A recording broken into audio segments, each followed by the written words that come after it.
जी class सब लोग join कर रहे हैं। ज्वाइन कर लें तो फिर हम कंटिन्यू करते हैं।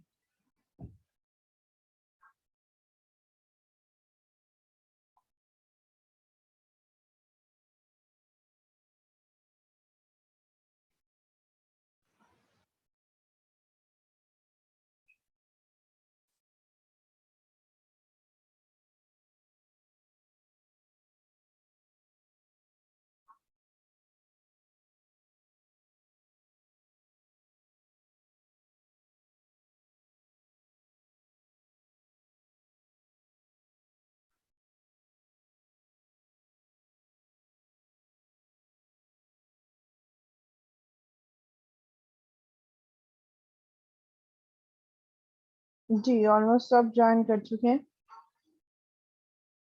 जी क्लास आवाज आ रही है?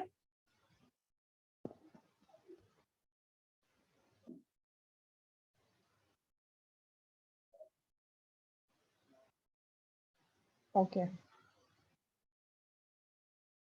अच्छा, हम लोग सीरियलाइजेबिलिटी पढ़ रहे थे कि सीरियलाइजेबिलिटी क्या है, कि जब हमारे पास इंटरलीव्ड स्केड्यूल्स होंगे, मींस इंटरलीव के कुछ पोर्शन एक ट्रांजेक्शन का, कुछ ऑपरेशन दूसरी ट्रांजेक्शन का जब हम ऑपरेट करेंगे तो हम उसको सीरियलाइज कर सकें। तो सीरियलाइज करने के लिए हमारे पास दो अप्रोचेस होती हैं, locking and time stepping.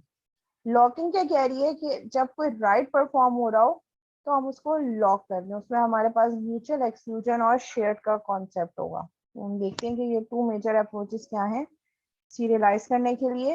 First one is locking and second is time stepping. इसको हम जल्दी से गो थ्रू कर लेते हैं कि लॉकिंग एंड टाइम स्टैपिंग क्या होगी हमारे पास। लॉकिंग क्या है? An object is lock before it performs any operation. हम किसी भी ऑब्जेक्ट को लॉक कर दें कब तक? जब तक उस पर कोई ऑपरेशन परफॉर्म हो रहा हो। Two types of operation, two types of locks. दो टाइप्स के ऑपरेशन हो सकते हैं और दो टाइप्स के ही लॉक हो सकते हैं, शेयर्ड एंड एक्सक्लूसिव। शेयर्ड का क्या मतलब है? अगर कोई ऑब्जेक्ट शेयर्ड है तो उसको मल्टीपल ट्रांजेक्शन यूज कर सकती है because it is shareable object. Let suppose मैं कह रही हूँ कि मेरे पास अगर मैं अपने सिस्टम की रिसोर्सेज की बात करूँ तो मैं कह रही हूँ कि मेरे पास प्रिंटर है, एक शेयरेबल रिसोर्स है, इसको मैंने अपने सिस्टम से कनेक्ट कर दिया। अब जब भी कोई एप्लीकेशन को प्रिंटर की जरूरत होगी it can be accessible. Exclusive, exclusive का मतलब यह है कि एट द सेम टाइम एक ही एप्लीकेशन को या एक ही चीज को एक से ज्यादा एप्लीकेशन यूज कर सकती है या नहीं कर सकती। बिकॉज द शेयर्ड मीन्स मैंने एक ऑब्जेक्ट बनाया, उसको मैंने शेयर्ड रखा। इट मीन्स कि उस शेयर्ड ऑब्जेक्ट को at a time multiple transactions जो है वो एक्सेस कर सकती है।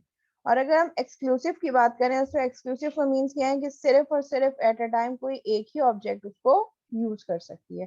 तो हम दो टाइप के लॉक अप्लाई कर सकते हैं, either shared and exclusive. Locking idea हमें क्या बता रहे हैं? Before performing an operation, a transaction applies for a SE log on an object. जब भी कोई ऑपरेशन परफॉर्म करना होगा किसी भी ऑब्जेक्ट पे तो सबसे पहले हमारी ट्रांजेक्शन क्या करेगी? वो रिक्वेस्ट करेगी कि या तो शेयर्ड लॉक लगाना है या एक्सक्लूसिव लॉक लगाना है हमें ऑब्जेक्ट पर। If object freeze or lock compatible, then lock granted, otherwise transaction will wait. अगर वो ऑब्जेक्ट फ्री है यानी कि उस पर कोई लॉक नहीं लगा या उसको कोई और ट्रांजेक्शन यूज नहीं कर रही और लॉक लग सकता है उस पर, तो वो ट्रांजेक्शन के लिए उस ऑब्जेक्ट पे लॉक लग जाएगा। नहीं तो फिर इट मीन्स कि वो ऑब्जेक्ट ऑलरेडी फ्री नहीं है, उसको कोई और ट्रांजेक्शन यूज कर रही है, तो फिर उस ट्रांजेक्शन को वेट करना पड़ेगा। ठीक है, जिन लोगों ने शायद ओएस मुझसे पढ़ी है उन लोगों को ये कुछ समझ में आ रहा होगा। लॉकिंग जिसमें हमने म्यूचुअल एक्सक्लूजन पढ़ी थी, जैसे अगर हम एटीएम की एग्जांपल लें तो एटीएम के रूम एग्जांपल में हम कह रहे हैं कि ATM is an example of mutual exclusion. Mutual exclusion means at a time कोई एक ही यूजर अंदर एंटर होकर अपनी ट्रांजेक्शन परफॉर्म कर सकता है और उसको लॉक कर देगा, कोई और यूजर उस पर एंटर नहीं हो सकता। तो यहाँ पे ये यही है। If object is free, let suppose मैंने जाके देखा एटीएम का डोर ओपन करके देखा कि एटीएम फ्री है, yes if it is free, अगर कोई और यूजर अंदर एंटर नहीं है तो मैं वहां अंदर एंटर होंगी और जाके सबसे पहले डोर जो है वो लॉक कर दूंगी और अपनी ट्रांजेक्शन परफॉर्म करना शुरू करूंगी, अपना कार्ड एंटर करूंगी जो ट्रांजेक्शन मैंने परफॉर्म करनी है। मीनवाइल कोई और यूजर अंदर एंटर हुआ होना चाहेगा, दरवाजा चेक करेगा, देखेगा कि ऑब्जेक्ट लॉक्ड है, तो वो ट्रांजेक्शन या वो यूजर वेट करेगा जब तक फर्स्ट यूजर या फर्स्ट ट्रांजेक्शन उस ऑब्जेक्ट पे काम करके उसका लॉक फ्री नहीं कर देगी। जी क्लास यहां तक क्लियर है?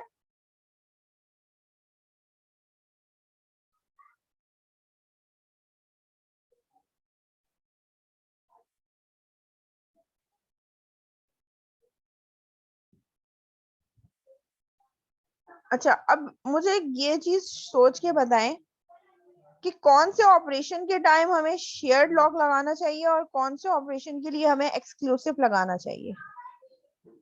दो ऑपरेशन है, रीड और राइट। जब हमें रीड ऑपरेशन परफॉर्म करना हो तो कौन सा लॉक अप्रोप्रिएट होगा, और जब हमें राइट करना हो तो कौन सा लॉक अप्रोप्रिएट होगा।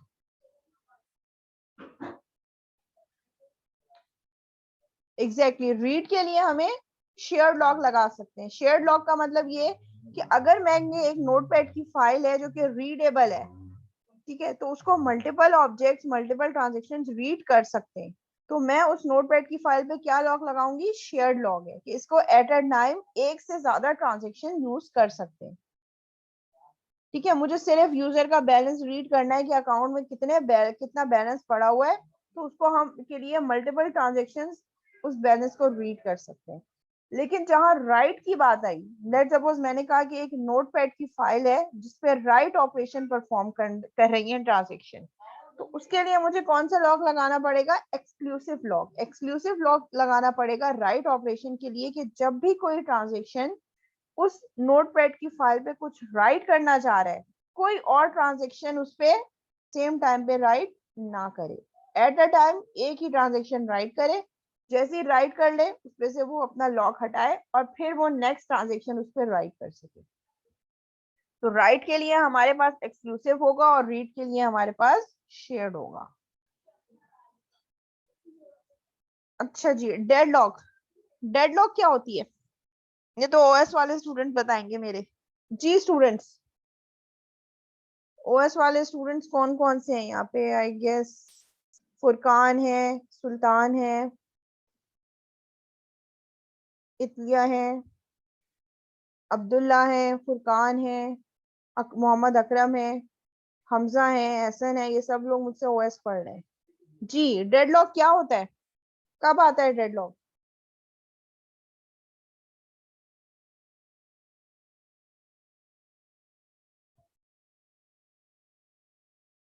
कहाँ चले गए सारे बच्चे?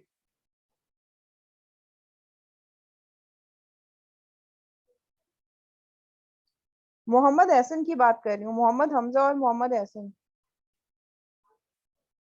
ठीक है, deadlock is a situation in which process can not make any progress. ठीक है, कोई प्रोसेस प्रोग्रेस नहीं कर सकता डेडलॉक की कंडीशन की वजह से। अच्छा, डेडलॉक एक ऐसी कंडीशन होती है जिसमें दो प्रोसेसेस आपस में स्टक हो जाए, यानी कि एक दूसरे पे इनफिनाइट टाइम तक वेटिंग स्टेट पे रहें। प्रोसेस ए को वो रिसोर्स चाहिए जो प्रोसेस बी के पास है, और प्रोसेस बी को वो रिसोर्स चाहिए जो प्रोसेस ए के पास है। अब ना तो प्रोसेस बी को वो रिसोर्स, प्रोसेस बी तब कंप्लीट होगा और फिर अपनी रिसोर्स को रिलीज करेगा जब उसको वो रिसोर्स मिलेगी जो प्रोसेस ए के पास है।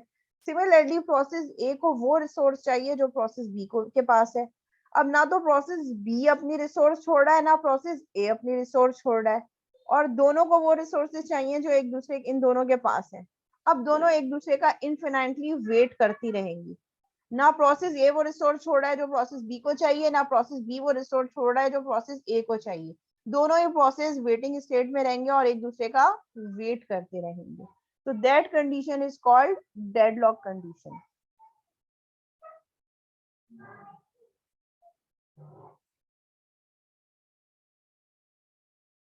Deadlock is a situation when two transactions are waiting for each others to release a lock. तो अगर हम डीबीएमएस में डेडलॉक की बात करें तो वो एक ऐसी कंडीशन होगी जहां पे दो ट्रांजेक्शंस एक दूसरे का वेट कर रही होंगी टू रिलीज अ लॉक। ठीक है, हमारे पास एक रिसोर्स है जिसको जो है वो एक ट्रांजेक्शन लेट सपोज एक नोटपैड की फाइल पे राइट कर रही है और एक और नोटपैड की फाइल पे एक और दूसरी ट्रांजेक्शन राइट कर रही है। अब मीन वाइल ट्रांजेक्शन ए को नोटपैड फाइल ए पे राइट करना है, ट्रांजेक्शन बी को नोटपैड फाइल 2 पे राइट करना है, लेकिन एक लॉक ट्रांजेक्शन ए के पास है, एक लॉक ट्रांजेक्शन बी के पास है। अब ना तो ट्रांजेक्शन ए वाला जो है वो अपनी लॉक छोड़ रहा है, ना ट्रांजेक्शन बी वाला अपना लॉक छोड़ रहा है। तो दोनों कंडीशन में हमारे पास कौन सी कंडीशन होगी, हमारे पास डेड लॉक कंडीशन आ जाएगी, जिसमें दोनों ट्रांजेक्शन एक दूसरे का वेट करती रहेंगे। तो that condition would be a deadlock condition.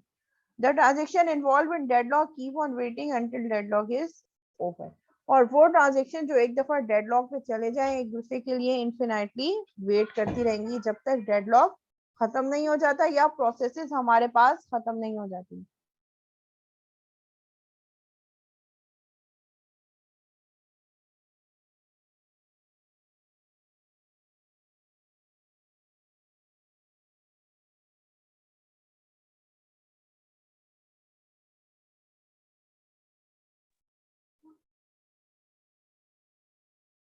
ठीक है, लेट सपोज ये एग्जांपल है, यहाँ पे हमारे पास, मैं इसको फुल स्क्रीन कर देती हूँ। ठीक है, हमारे पास टाइम स्नैप है, time transaction A transaction B. ठीक है, टाइम 1 पे एक एक्स लॉक लगा, ट्रांजेक्शन ए ने एक लॉक लगाया इस ऑब्जेक्ट एक्स पे, ट्रांजेक्शन बी ने एक लॉक लगाया ऑब्जेक्ट वाई पे, एक्स लॉक वाई। अच्छा, अब ट्रांजेक्शन ए ने रिक्वेस्ट की वाई के लिए, अब रिक्वेस्ट वाई पे किसने लॉक लगाया, ट्रांजेक्शन बी ने। सिमिलरली ट्रांजेक्शन बी ने रिक्वेस्ट की एक्स, और रिक्वेस्ट एक्स पे किसने लॉक लगाया, ट्रांजेक्शन ए ने। अब ये दोनों इन्फिनाइटली एक दूसरे का वेट करते रहेंगे। जी, डेडलॉक समझ में आ गया क्लास?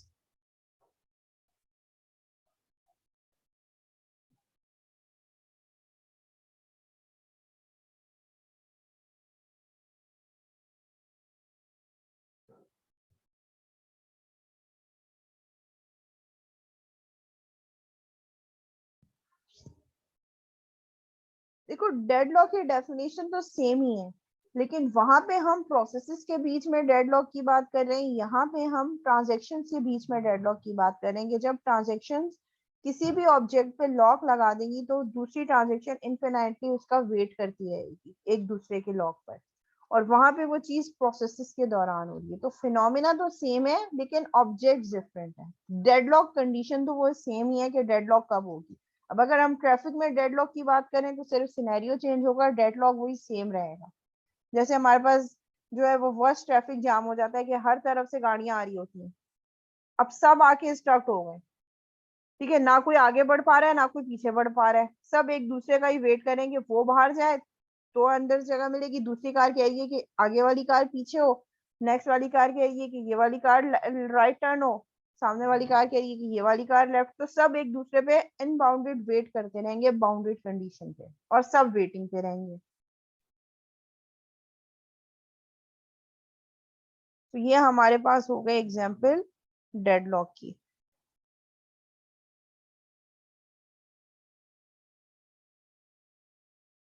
अब इस डेडलॉक को हमने हैंडल कैसे करना है? डेडलॉक हैंडलिंग के हमारे पास डिफरेंट प्रोसीजर होते हैं। First one is deadlock prevention, कि आप कोशिश ये करें कि ये डेडलॉक कंडीशन कभी अकर ही ना हो, तो आप उसको प्रिवेंट करने की कोशिश करेंगे।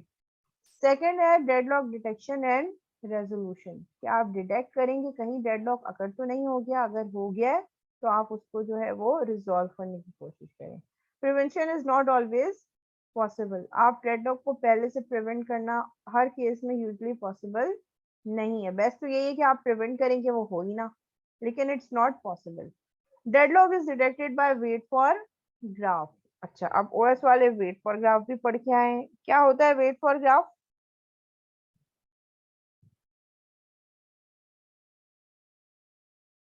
हम ये कह रहे हैं ना कि हमने डेडलॉक को डिटेक्ट और रिजॉल्व करना है, तो हम कैसे करेंगे detect? Through wait for graph. Wait for graph हमें ये बता रहा होगा कि कौन सा प्रोसेस, ये कौन सी ट्रांजेक्शन, वहां पे जब हम ओएस में डेडलॉक की बात कर रहे थे तो वहां पे वेट फॉर ग्राफ प्रोसेसेस के बीच में कनेक्शन बता रहा था। यहाँ जब हम डीबीएमएस की बात करें तो यहाँ पे ट्रांजेक्शन के बीच में डेडलॉक होगा। लेट सपोज हम कह रहे हैं कि transaction A is waiting for transaction B and transaction B is waiting for transaction N, इसमें कोई डेडलॉक नहीं है। ठीक है, डेडलॉक कब आता है? जब कोई सर्कुलर कंडीशन आती है, सर्कुलर मींस एक दूसरे पर डिपेंडेंट। अब यहाँ पे ट्रांजेक्शन ए तो ट्रांजेक्शन बी पे डिपेंडेंट है, लेकिन ट्रांजेक्शन बी ट्रांजेक्शन ए पे डिपेंडेंट नहीं है। अगर ये कनेक्शन यहाँ से यहाँ एक एरो हेड जा रहा होता तो एक सर्कल बन रहा होता, तो उस सर्कल पे हम कह रहे हैं कि डेडलॉक है। अभी टी ए को, ट्रांजेक्शन ए को is dependent on transaction B. Transaction B is dependent on transaction N, while transaction N is not dependent on any other transaction. जैसे ही TN कंप्लीट होगा वो अपनी असाइन रिसोर्सेज को छोड़ेगा, वो रिसोर्सेज मिल जाएंगी ट्रांजेक्शन B को। ट्रांजेक्शन B को सारी रिसोर्सेज मिल गई, सारा काम कंप्लीट हो गया, ये अपनी सारी असाइन रिसोर्सेज को रिलीज कर देगा।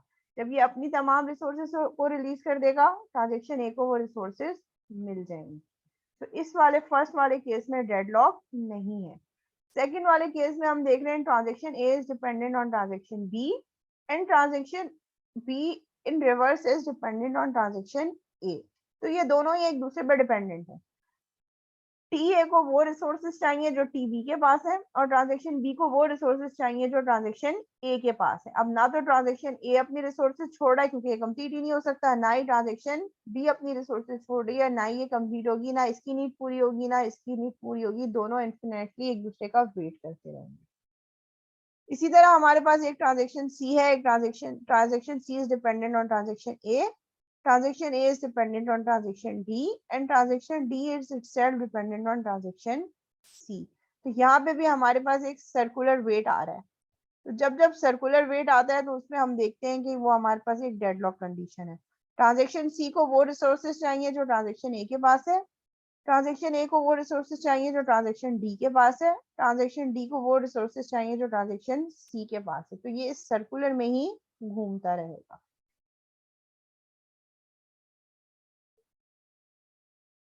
अभी हम इंस्टेंसेस की बात नहीं कर रहे, अभी हम कह रहे हैं कि अगर सिंगल इंस्टेंसेस हैं, हम क्योंकि अभी हम रिसोर्सेज के वो रिसोर्सेज ओएस वाली रिसोर्सेज की बात नहीं हो रही कि अगर मेरे पास 3 प्रिंटर्स हैं तो 3 इंस्टेंसेस हो गए। हम ये कह रहे हैं कि एक ट्रांजेक्शन को जो डाटा चाहिए या जो फाइल उसको चाहिए, उस फाइल पे अभी ट्रांजेक्शन बी काम कर रही है। ट्रांजेक्शन बी को जो फाइल चाहिए उसका लॉक ट्रांजेक्शन एन ने लगाया, तो बी उसको यूज नहीं कर सकता। जैसे ही ट्रांजेक्शन एन अपना काम कंप्लीट कर लेगा, उस फाइल पर से अपना लॉक हटाएगा सो दैट ट्रांजेक्शन बी उस फाइल पे अपना लॉक लगा सकती है।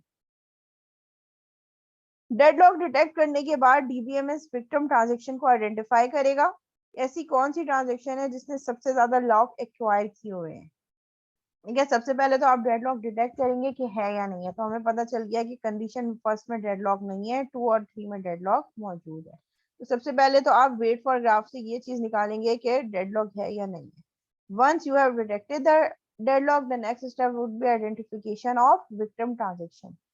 आपके पास डीबीएमएस क्या निकालेगा, विक्टिम ट्रांजेक्शन। वो कौन सी ट्रांजेक्शन है जिसने सबसे ज्यादा लॉक एक्वायर किए हुए हैं। उसके बाद क्या करेगा, उस ट्रांजेक्शन को अबॉर्ट कर देता है सो दैट डेडलॉक जो है वो रिजॉल्व हो जाए। अगर कोई ऐसी ट्रांजेक्शन है जिसने बहुत सारे लॉग एक्वायर किए हुए हैं तो उस ट्रांजेक्शन को अबॉर्ट कर देगा, उसको जितने लॉग एक्वायर हुए थे वो सब रिलीज हो जाएंगे और बाकी ट्रांजेक्शन वो लॉग एक्वायर कर सकते हैं, जिसकी वजह से डेडलॉक कंडीशन खत्म हो सकती है।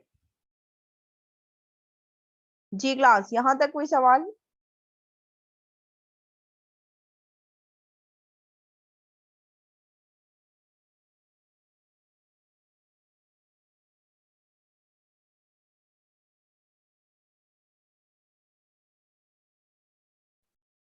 जी क्लास, कोई क्वेश्चन है।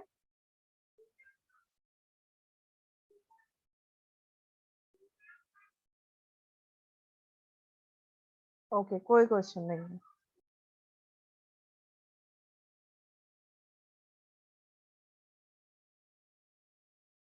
अगर कोई सर्कुलर कंडीशन है तो हम कह रहे हैं कि डेडलॉक अकर हो रहा है। ये देखिए ना, transaction A is dependent on transaction B और transaction B is dependent on transaction A, दोनों ही एक दूसरे पे डिपेंडेंट है। जहाँ पे यहाँ पे वन वे डिपेंडेंसी है। T A is dependent on TB, TB is dependent on transaction N. Transaction N ने जो लॉग एक्वायर किए हैं वो अपना काम कंप्लीट करेगा, जैसे ही लॉग खत्म करेगा वो सारी रिसोर्सेज, वो सारे लॉग किसको मिल जाएंगे, टीबी को। टीबी अपना टास्क कंप्लीट करेगा, जिसको सारे लॉग मिल गए, अपने एक्वायर्ड लॉक को रिलीज करेगा, वो लॉक मिल जाएंगे टीए को। इस केस में कोई डेड लॉक नहीं आएगा। लेकिन अगर हम टीए और टीबी की बात करें तो ट्रांजेक्शन ए को वो लॉक चाहिए जो ट्रांजेक्शन बी के पास है, और ट्रांजेक्शन बी को वो लॉक चाहिए जिसको ट्रांजेक्शन ए ने एक्वायर किया हुआ है। अब ना तो टी ए अपना लॉक छोड़ रहा है, ना टी बी अपना लॉक रिलीज कर रहा है, तो दोनों एक दूसरे का इन्फिनिटली वेट करते रहेंगे।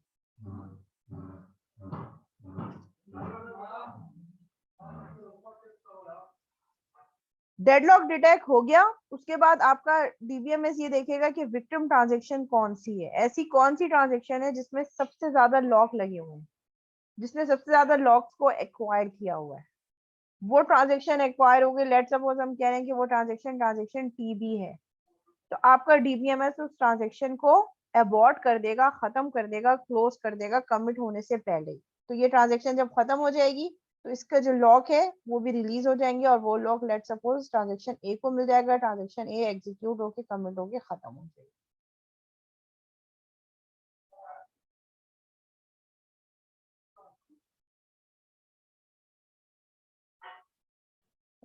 ठीक है, two phase lock ensure serialisability but generates deadlock. अगर हम टू फेज लॉक लगा रहे हैं तो सीरियलाइजेबिलिटी तो इंश्योर होगी, लेकिन हमारे पास बहुत सारे डेडलॉक जनरेट होने के चांसेस हैं। The locks are granted and release in two phases, the growing and shrinking phase, यानी कि हम दो फेजेस में लॉक लगा रहे हैं। The locks are granted and release in two phases, the growing and shrinking phase. Growing phase में हमारे पास क्या होगा, या तो ट्रांजेक्शन ने लॉक के लिए अप्लाई किया हुआ है, या फिर उसको लॉक ग्रांट कर दिया गया है, या फिर वो लॉक के लिए वेट कर रहा है। श्रिंकिंग फेज क्या होगा, ट्रांजेक्शन ने लॉक रिलीज कर दिया है। ठीक है, जब भी कोई हमारे पास ट्रांजेक्शन किसी लॉक को एक्वायर कर रही होगी या रिक्वेस्ट कर रही होगी, तो that phase is called growing phase. और जब कोई ट्रांजेक्शन किसी लॉक को रिलीज कर रही होगी तो that phase is called shrinking phase. तो ये हमारे पास टू फेज लॉक एप्लीकेबल है। टू फेज लॉक सीरियलाइजेबिलिटी तो होती है, ट्रांजेक्शन सीरियलाइज होती है, लेकिन डेडलॉक के चांसेस बहुत ज्यादा होंगे। A transaction must acquire a lock before doing any operation. 2PL क्या कह रही है कि कोई भी ट्रांजेक्शन कोई भी ऑपरेशन करने से पहले पहले लॉक को एक्वायर करेगी, पहले वो रिक्वेस्ट करेगी लॉक के लिए, अगर उसको लॉक मिल जाएगा फिर ही वो ऑपरेशन उस फाइल पे अप्लाई कर सकती है। Locks are only granted in growing phase, और लॉक मिलेंगे कब, ग्रांट कब होंगे, ग्रोइंग फेज में। Once a transaction enters in shrinking phase, no locks can be acquired. एक दफा जब वो ट्रांजेक्शन उस लॉक को रिलीज कर देगी, फिर वो दोबारा रिक्वेस्ट वाले फेज से ही, ग्रोइंग फेज से आकर ही उसको एक्वायर कर सकती है। फर्दर एक्वायरिंग उसको नहीं मिलेगी जब तक वो दोबारा ग्रोइंग फेज में ना आए। Levels of locking, levels of locking क्या है हमारे पास, lock can be applied on attribute, record, file, group of files or even entire database। अब हम ये देख रहे हैं कि जब हम लॉक की बात कर रहे हैं तो हम किन किन चीजों को लॉक कर सकते हैं। हम अपने एट्रीब्यूट यानी कि जो कॉलम्स हैं उन पे भी लॉक अप्लाई कर सकते हैं। हम एक रिकॉर्ड, एक पूरी एंट्री को भी लॉक कर सकते हैं। हम एक पूरे फाइल टेबल, पूरे टेबल को भी कर सकते हैं। ग्रुप ऑफ फाइल्स, एक से ज्यादा टेबल पे भी लॉक लगा सकते हैं, और पूरी डेटाबेस पे भी लॉक लगा सकते हैं। ग्रेनुलरिटी ऑफ लॉग्स, ग्रेनुलरिटी ऑफ लॉग्स हमें क्या बता रही होगी, हमें ये बता रही होगी कि कौन सा लॉग किस तरीके से अप्लाई हो रहा है, मींस ट्री फॉर्म में। Finer the granularity more concurrency but more overhead, जितनी ज्यादा ग्रेनुलरिटी होगी उतनी ज्यादा कंकरेंसी होगी बट उतना ही ज्यादा ओवरहेड होगा। नीचे लेवल पर अगर लॉक लगा हुआ है, नीचे level means lower level child पर, तो अपर वालों को हमें बताना पड़ेगा कि इसके नीचे वाले पे लॉक है।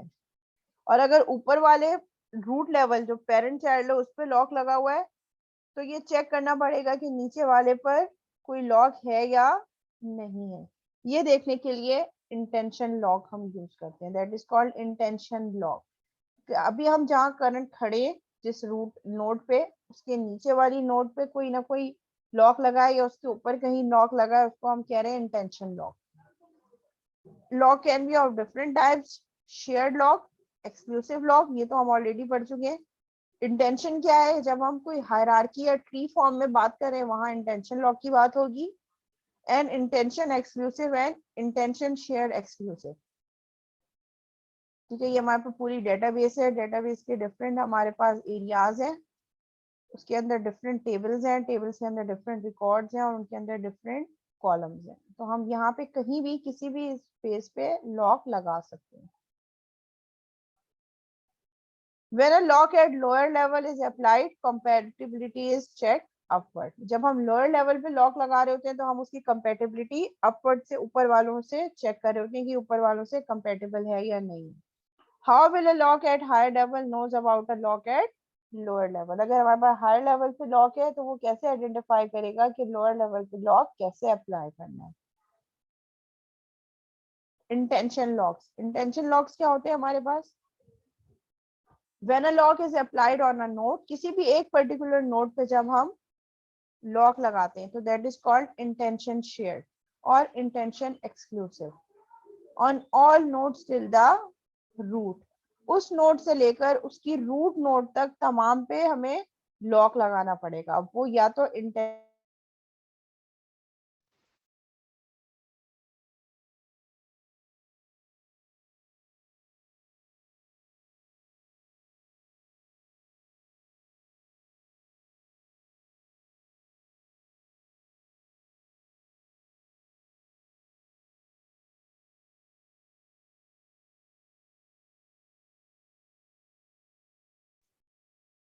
ओके क्लास, तो इंटेंशन लॉक हमें क्या बता रहा होता है? जब हम किसी भी पर्टिकुलर नोड पे कोई लॉक अप्लाई करेंगे तो उस नोड से लेकर उसकी रूट नोड तक हम या तो इंटेंशन शेयर्ड या इंटेंशन एक्सक्लूसिव लॉक अप्लाई करते चले जाएंगे till the root node. An intention lock at a node indicates a lock at the lower level. और अगर करंट नोड पे अगर हम जो है वो इंटेंशन लॉक हमें क्या बता रहे हैं किसी भी करंट नोड पे कि लोअर लेवल पे लॉक है या नहीं है।